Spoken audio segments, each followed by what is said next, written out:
Hi, I'm Josh Curving, and welcome to another Death Battle prediction video. But first, Ken versus Terry.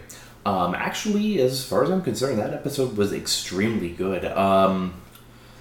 It was almost flawless in regards to some of the things that it took into account. I liked the good usage of both movies and games and everything in between.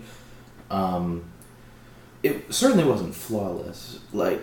One of the things that I noticed that it does kind of bug me a little bit is their use of speed scaling. Typically, Death Battle doesn't do that. It's one of the things that I find is both good and bad. It's bad because it means that a lot of the times it can mean that blatantly it kind of makes some of them seem a lot weaker and slower than they actually are.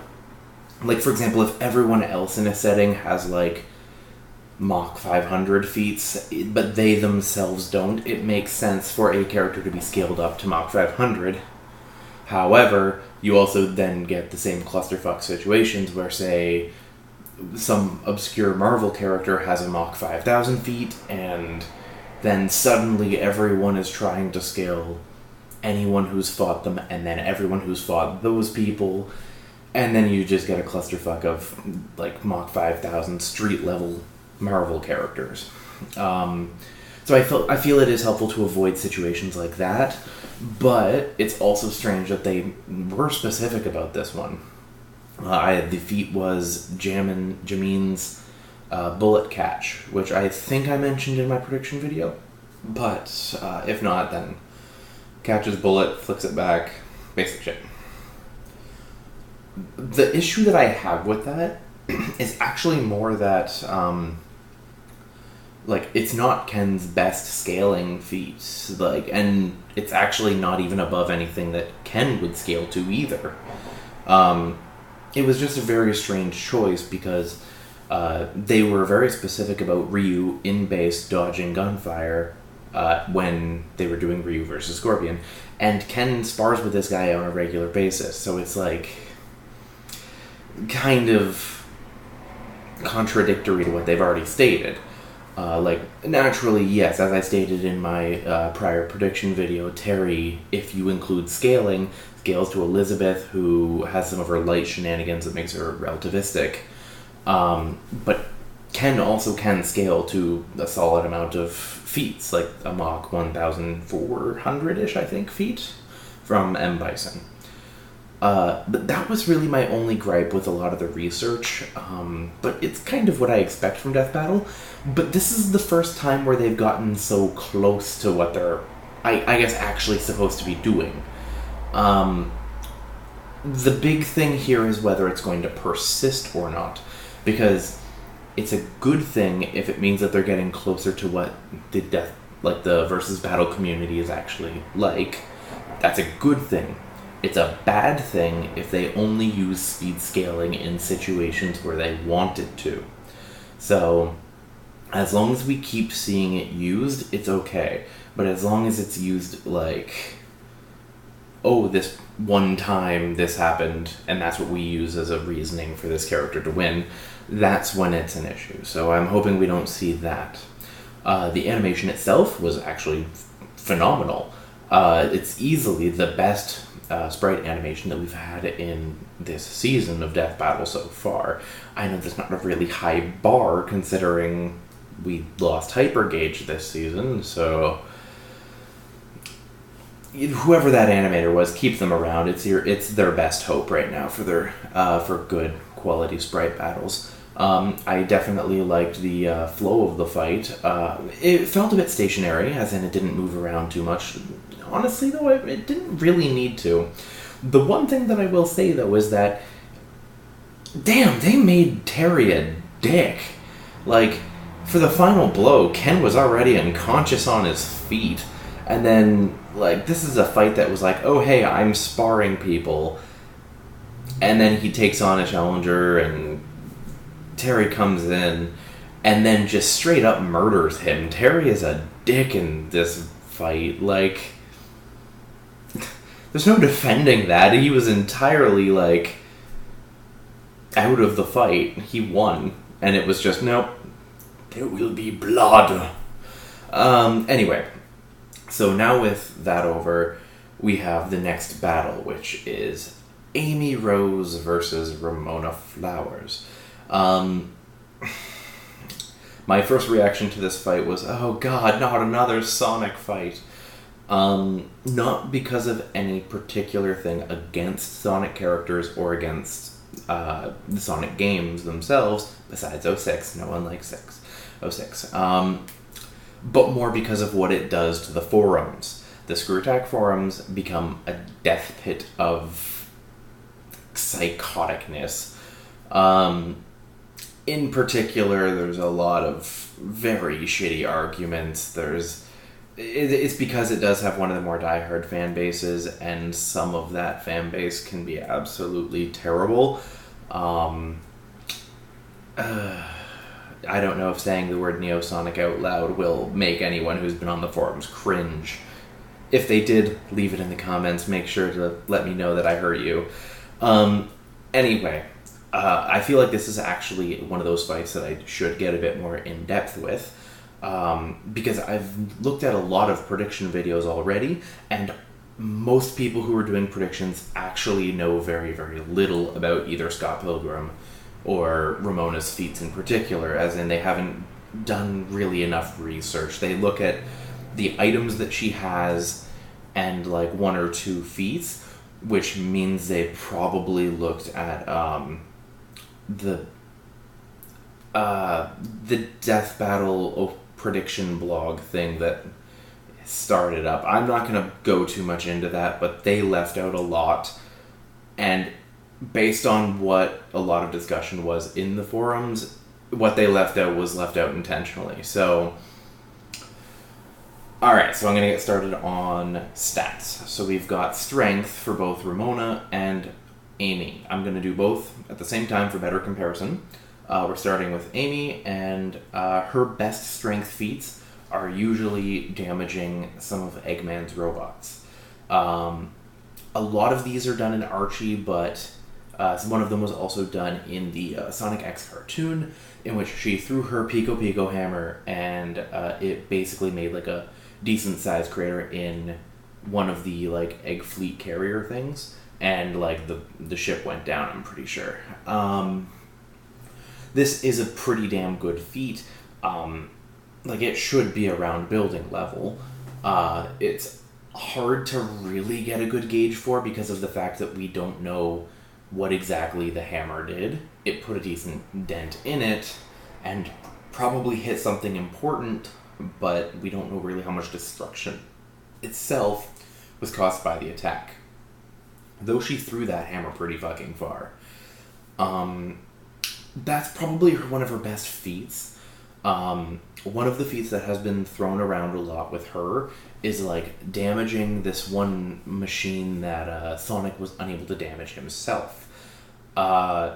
This is a very, very particular case where context is incredibly important, because the feat itself involves a machine that Eggman created to basically be the super, just like, Sonic counter. It only counters Sonic. So the whole thing was literally that anyone else would have been able to beat the shit out of it.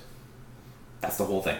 So the fact that Sonic was unable to damage it isn't a testament to, like, either Sonic's lack of ability or Amy's ability. It's just a matter of something being, like, cripplingly over-specialized against something. Moving on, Ramona's strength feats. As said in the Death Battle actual, like, preview thing, Ramona is capable of destroying, like, gigantic mechs in the game. This is why I said, this is why the game is probably one of the more important things to keep in mind for the battle, because there's a lot of good feats in there that you have to kind of think about.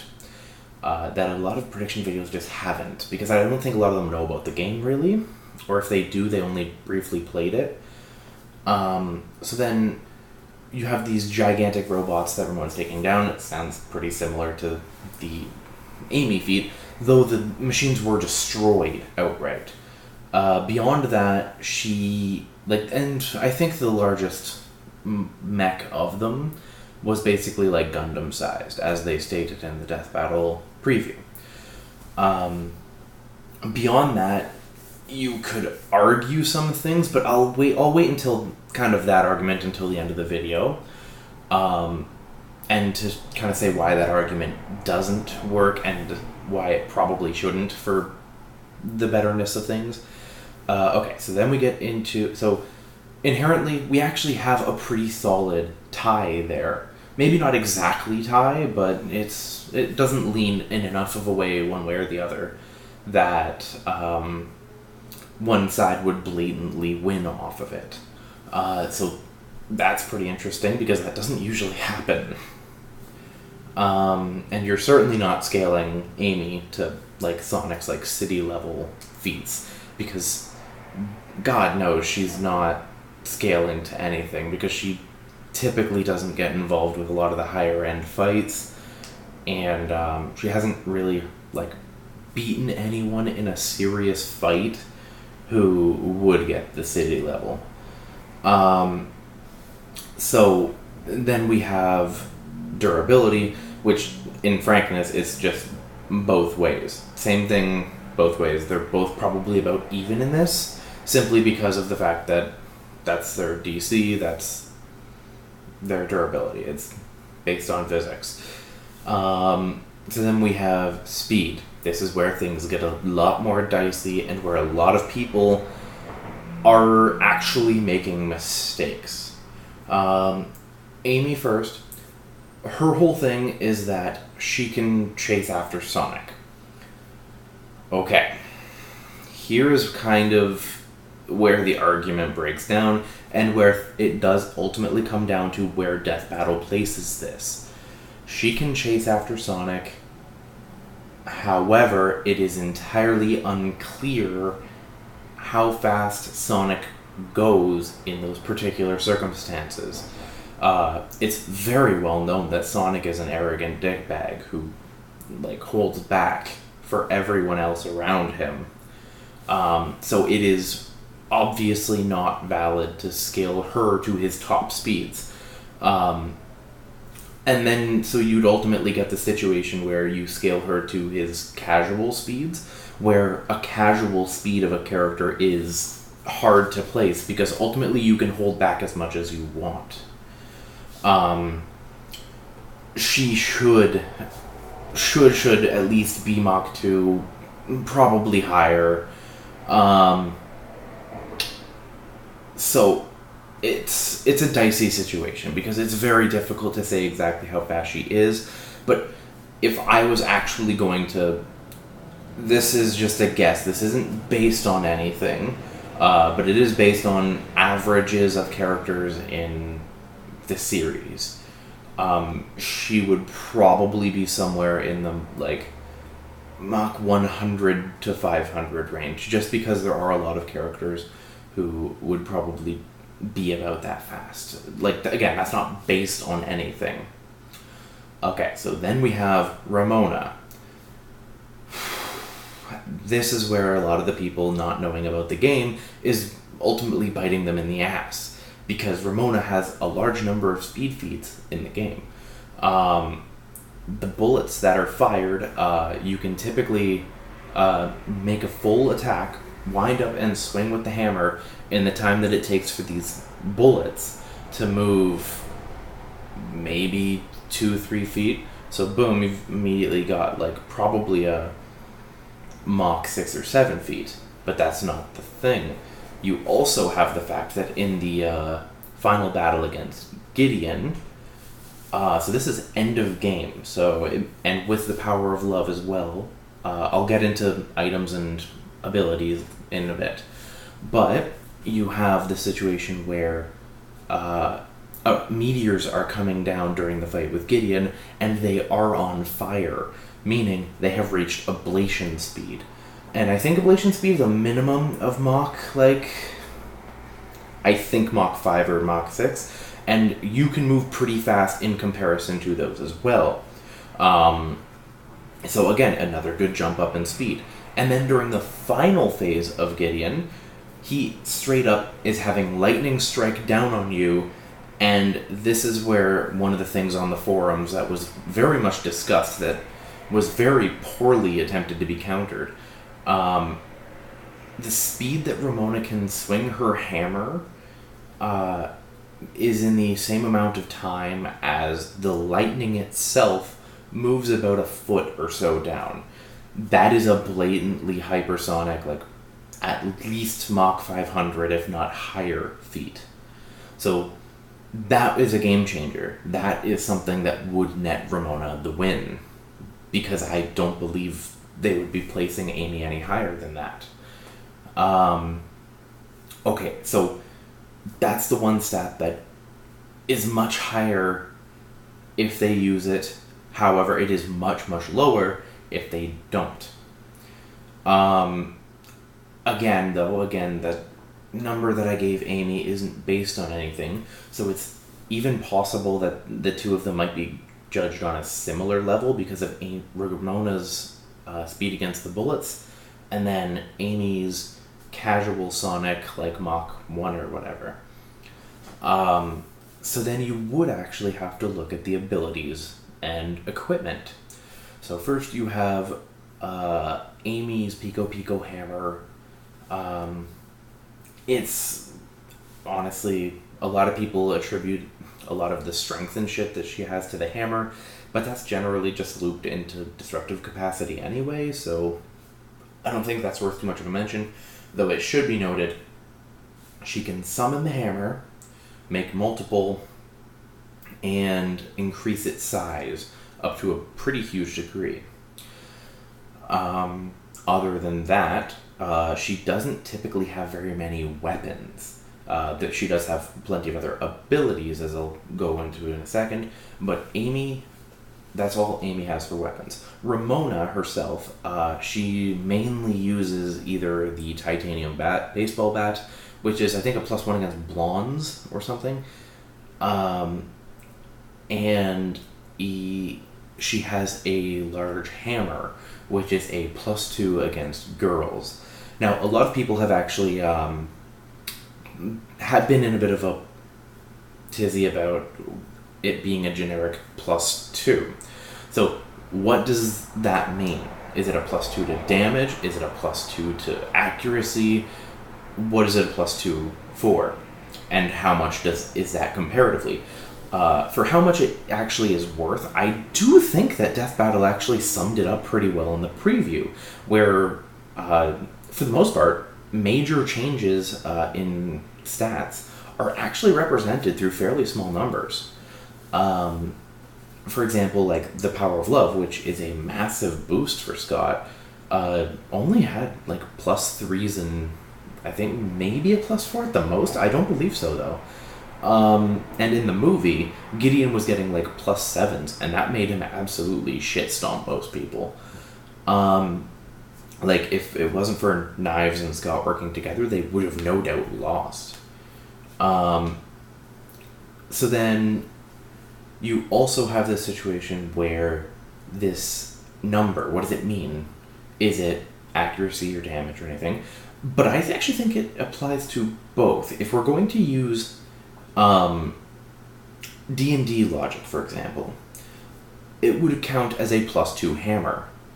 The hammer counts as a +2 against females, which would then mean that this +2 is applied to accuracy and strength, because it allows you to hit more, it would be more for your to hit, and it would also be more for your damage. So I think that would be a fair statement to make, because of the vagueness in it. Because it doesn't state which stat, it would mean more that the weapon itself becomes a +2 against women. So that's my thoughts on that. That's not even her best weapon, though, really. Her best weapon in terms of stats is the Power of Love, which not only has higher additional modifiers, but it actually gives her a full heal when she equips it, as shown in the comics. One thing that I was playing around with in my mind is what would happen if Ramona were to unequip the sword and then re-equip it. Would that count as basically spamming a full heal? Because that's possible, and there's nothing to suggest she couldn't. So, in terms of equipment, Ramona also has the subspace bag, which is actually it's a big thing to get into. Basically, it is a bag that holds tons of stuff and is a direct way to get into the subspace highway. The subspace highway is basically, I think it was 15 kilometers in like 1 minute. I think somebody calculated that to be 0.9 Mach. But ultimately, that's like, it's pretty minor in comparison, and it's not like she can really use it as a teleport or anything. So it's just important to keep in mind that that's... I don't think the bag itself is going to come into play too much with this. Especially given Ramona's abilities with the glow, which I'll get into momentarily. But that's all she really has for equipment themselves, other than rollerblades, which I don't know if they're going to give those to her. So now, Amy's abilities. She has Tarot reading, which she can use to almost curse her enemies. She has healing, which she does by apparently thinking of Sonic. Yep. Okay. And she also has invisibility as of only Sonic 06, though her shadow remains visible, and that's kind of important. Some of her other abilities are a few buffs and debuffs from some of the Sonic RPG games, which those actually might be pretty helpful. And other than that, it's not really too many abilities themselves, other than the generic ones that a lot of the like Speed Sonic characters can do, like making little tornado thingies, homing attacks, spin dashes, things like that. Ramona, her only real like ability thing, other than just like inherent ability, her only other real ability is the glow, which is something that Gideon created as emotional warfare. And what it does is, when someone is affected by the glow, it brings out the worst of their personality and makes them more likely to be affected by things like depression, anger, things that would just not be very nice to feel, you know? So a lot of it with that is that Ramona is affected by the glow. However, she has learned to kind of cope with it and is able to utilize it in very impressive ways. It's actually how she goes into the subspace without the use of a subspace door. She's fully capable of doing that.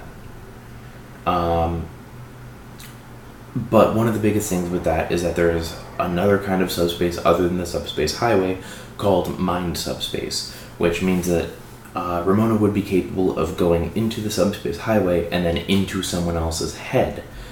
She actually used Scott's head as a very convenient, basically shortcut for a lot of times.